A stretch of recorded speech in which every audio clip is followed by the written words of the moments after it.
What is going on, peeps? I don't know about you. Good Lord, man, it is hotter than a honky mofo out here in California. I'm not even kidding. I'm sweating in places I didn't want to sweat. That's for dang sure. Anyways, I hope you guys are staying cool where you are and everything is fine. But man, this heat is kicking my tuchus. All right, so let's get into what's going on in Iraq. Disclaimer, I got to get it out of the way. I am not an attorney, a tax advisor, or a financial advisor. Please consult with real professionals. The following is my opinion and my opinion only, based on my own research. I will share the information I find with you and will encourage you to read or listen to the information so that you could form your own opinion.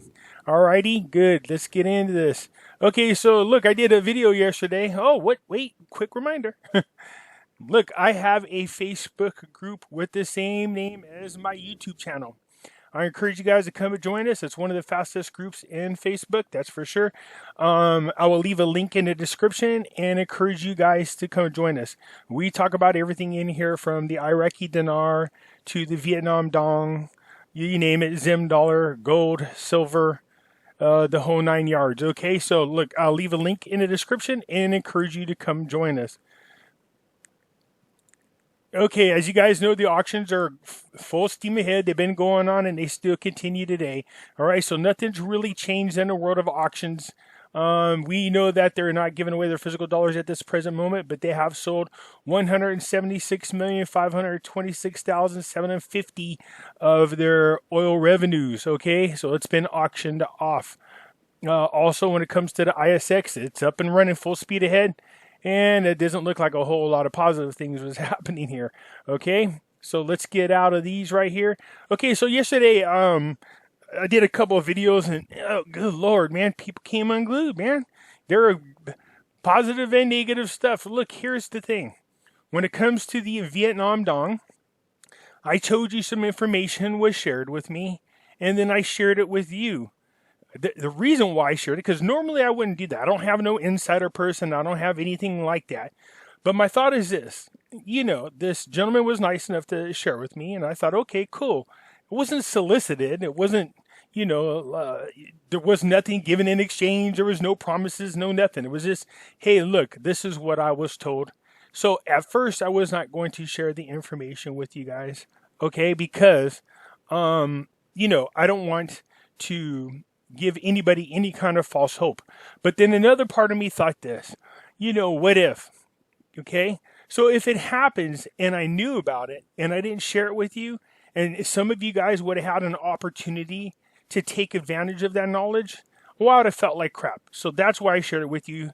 And that's why I also told you guys, look, I don't have no way to verify it. I am being told that on the 7th of May, the Vietnam dong is going to change its value. I don't know how much. I just know that's what the word is. And I shared it with you. What you do with that information is up to you. What was also shared with me is that the IQD would change shortly after that. There's no way to verify it. I don't know the rate. I just shared the information with you. I'm not making any promises or any kind of predictions. I just want to share the information with you because I thought it was important to do so. Okay, so is it going to happen? The people are saying, are you sure? No, I'm not any more sure than I was when I first got the information. This is just information that's being shared. There's no way to validate it. There's no way to verify it. Okay, do you get where I'm coming from? I'm just sharing this information with you because it was given to me, and I wanted to make sure that I at least pass it on just in case. Some of you might be able to take advantage of that situation, advantage of that knowledge, and then when it does change, you'll be happy that, I at least put the word out just in case, okay?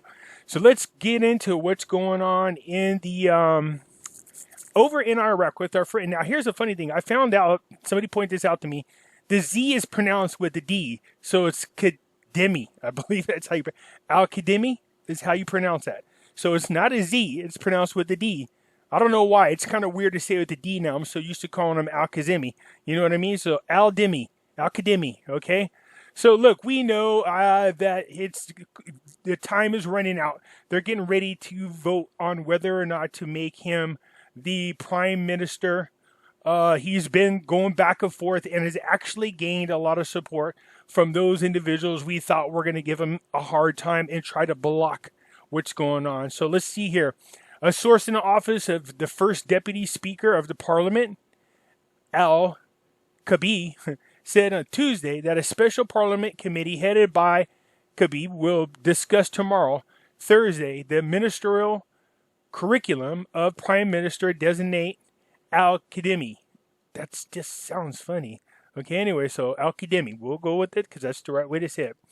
A special source, or a source in a special statement said to the news that the chairperson tomorrow, Thursday, the members of Parliament committee formed by the Speaker to study the ministerial curriculum of the Prime Minister designate. Okay, so look, we already know they've been going over the curriculum. As a matter of fact, a lot of people have had some say into this. So here's what's going to happen, which is just common sense.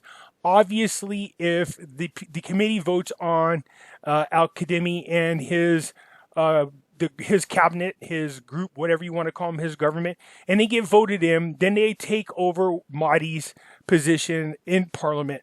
Okay, I told you guys I was hoping more that they would not vote him in and there would be no confidence. Therefore, and then some people got a misunderstanding. They're like, if they dissolve the parliament, they didn't want to wait to get another 319 people in there. No, that's not what happens. When they dissolve the parliament, they get rid of it. There's no need for it. And then you just have the Iraqi people vote in a whole new government, period. And I'm not talking about a parliament. The parliament is gone. So in order for Qaeda Me to get his people, he's going to need 50% plus one vote, okay, out of the 319 seats. Once he's won, he takes over right from where Mahdi had left off. This goes on to talk about, while the other previous people, Alawi, Zarfi, and Mahdi were all that failed to do what they were supposed to do. So this is the last attempt, okay? So it goes on here again to go about the different Kurds, the Sunnis have had the discussion with Al-Qaeda Me. So it looks like they are pretty happy with what he's trying to put together. There's no more fussing back and forth. Like I said, I think they're really stuck between a rock and a hard place, or Iraq in a hard place. Somebody else put that joke in. I just thought it was funny. Anyway, so they're stuck between Iraq and a hard place.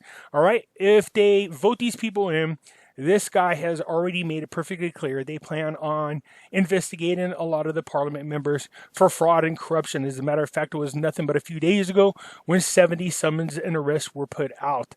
All right. So, I don't think there's any way around it, because even if they do dissolve the parliament, they're eventually going to lose their power altogether. And what we're trying to do is get out the Iranian influence that sits there in Iraq. And I know we are not the only ones who want that, because if you scroll on down here, Mike Pompeo, the Iraqi people deserve a government free from external interference. This is what we talked about.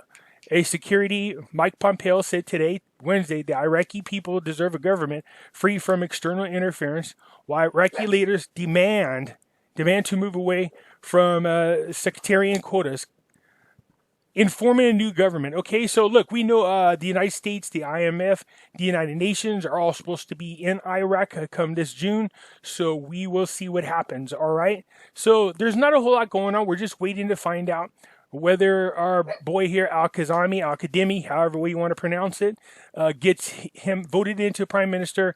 Whether he gets his group in there, we will see. Okay, so not a whole lot going on right now in Iraq, but that's where we are at this present moment. We are keeping an eye on them. As far as the dates are concerned, you guys, a lot of you guys keep saying, how confident am I?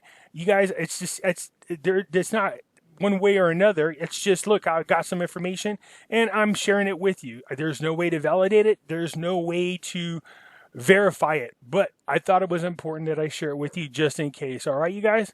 Anyways, that's it for now. Let me know what you think. Hit the thumbs up button. Hit the subscription button if you haven't. And leave a comment. All right, bye.